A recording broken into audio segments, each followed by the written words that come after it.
Hello guys, umulan. Ambon lang naman.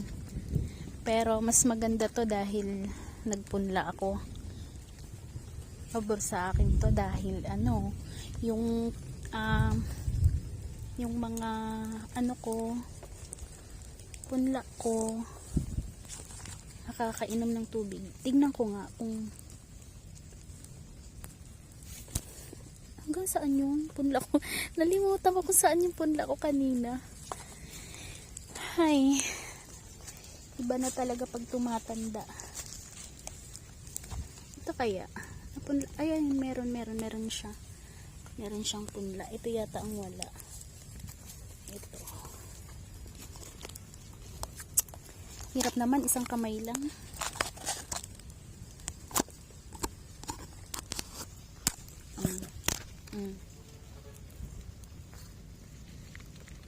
At kukuha ko ng dalawang, kita ba? Para pagbalik namin dito sa susunod na linggo, nakaano na yan siya, sumibol na. Ito kasi sa bahay ko yan pinunla, kaya lang hirap kasi nagmumotor lang kami. Yan, may tanim na yan dyan hanggang doon sa dulo. Ngayon, ang buto na lang ang direct seedling ko na lang yung buto.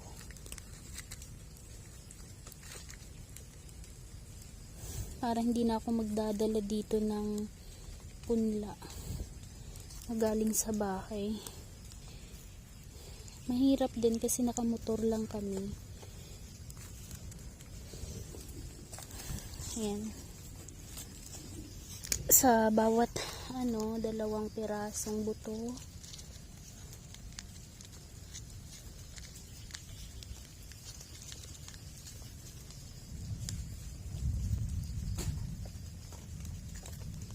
takpan ko lang siya ng kaunting lupa para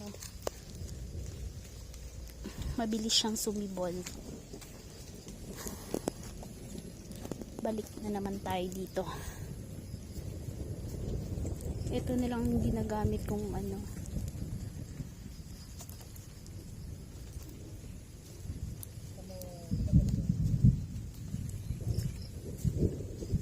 dyan, pero wala akong nakitang Madre de Agua.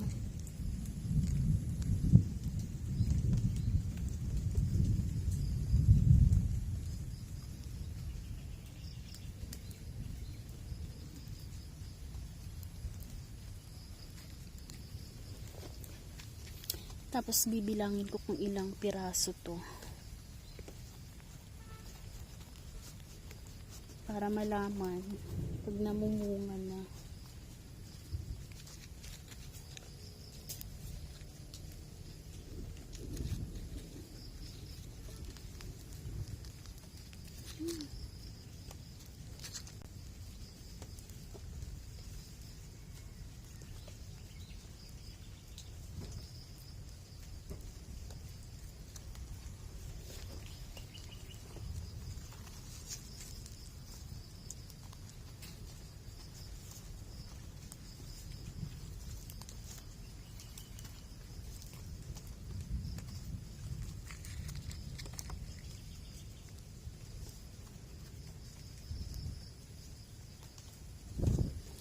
Yan. At maghahanap ako ng paglalagyan ko ng camera. Hirap ako dito.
Ayan guys, tapos na akong magpunla ng mga sitaw.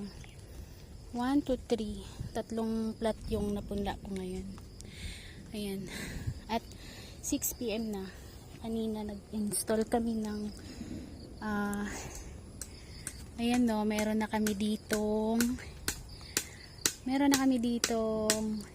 ilaw, yung solar in-install namin kanina kasi naabot kami ng alas 8 dito, sobrang dilim. Yan, ayan ang pagtatamnan ko pa. Ito dito nagsaboy ako dito ng mga munggo, buto ng munggo, para magkaroon siya ng nitrogen fixing itong mga pananim na to, itong lupa na to, kasi ang munggo ay isa sa mga halaman na mataas sa nitrogen. Ito yung kamuting kahoy, tanglad, at ito yung mga bago kong punlang sili. Yan ay namumunga na ang iba. Ito namumunga na. Ito siya maliit yung puno niya, pero grabe kong mamunga. Oh, Korea usog. Ayan, yan oh. Yan, nakainom sila ngayon ng tubig. Parang nawala yung isa dito oh. Parang may tumalbos. May kumuha 1, 2, 3, 4, 5, 6, 7. Bale 8 dapat yun eh. Meron ako dito ang talong. Ay, namunga na rin oh, isa. At meron ako ditong talong, nakabalot na. Inunahan ko na yung mga kaibigan ko na hindi nila makain. Ayan, may bulaklak. At ito naman kasunod, ayan, meron na rin siya, nagpapakita na. At ito din, may mga bulaklak na. Yan. Yan. Ayan yung mga dating pinutakti ng insekto. Ayan, may mga butas-butas pa dito, pero ito konti na lang, nakasurvive naman sila.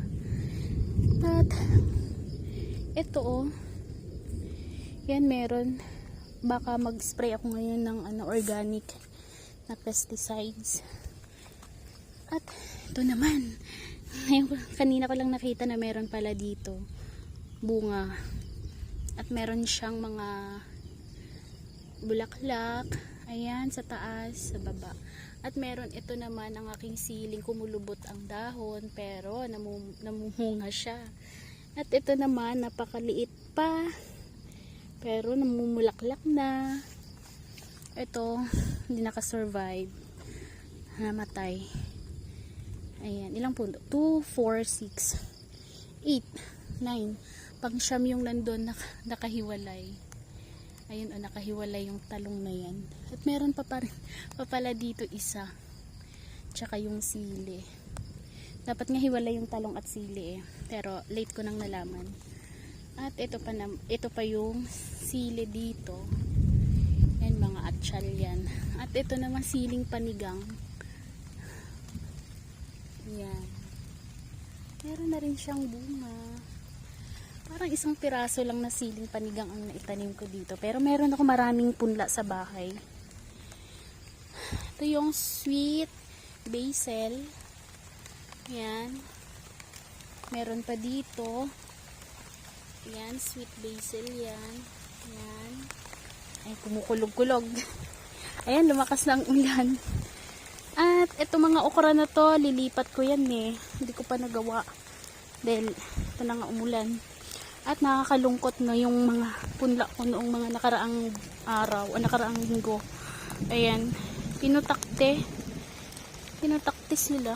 Tapos yung dito naman, ito patola, lilipat ko din yan. Ito naman yung punla kong labanos. Yan oh. Ay, hindi. Labanos, yung ano, radish. Ano nga yun? Labanos nga yun, di ba? Yung radish. Yun. At ito yung laman niya.